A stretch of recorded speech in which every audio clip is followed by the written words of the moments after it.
Much of what we are living and suffering today is fallout and backlash from things that happened in the Vietnam War and in the era in which it was fought. Let's take a look at what happened back then. The Americans unleashed some of the most sophisticated weapons of death and destruction known to human history. The devastating U.S. war machine brought untold misery and suffering down upon the Vietnamese people.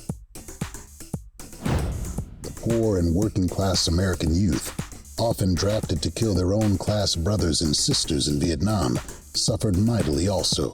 Their every step was wrought with terror. They faced army ants, the Komodo dragon, bear cobras, rats, much bigger than possums. There was so many mosquitoes around me, biting me everywhere but the bottom of my damn feet. an angry water buffalo. A disproportionate number of black troops who were headed to Vietnam.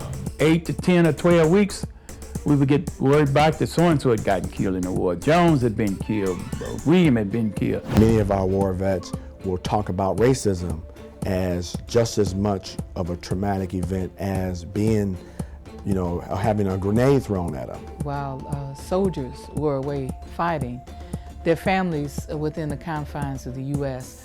were here suffering under every kind of attack that you could experience. The real problem was these fucking rich bastards who sent us over here. the Vietnamese people fought back, often with improvised weapons made from American waste. The Vietnamese collected many American weapons and over 20,000 tons of unexploded American ordnance per year. The political context all around the world was revolution, including at home in the United States. All praises to the heroic Vietnamese people for waging a courageous and victorious struggle against the imperialist onslaught of the world's greatest superpower.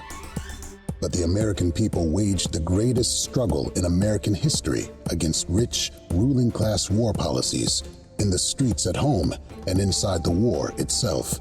Massive GI desertions and the rebellions rose almost to the level of a general strike. Try substituting the word gook for nigger. People power on both the Vietnamese and American sides ended the American war in Vietnam.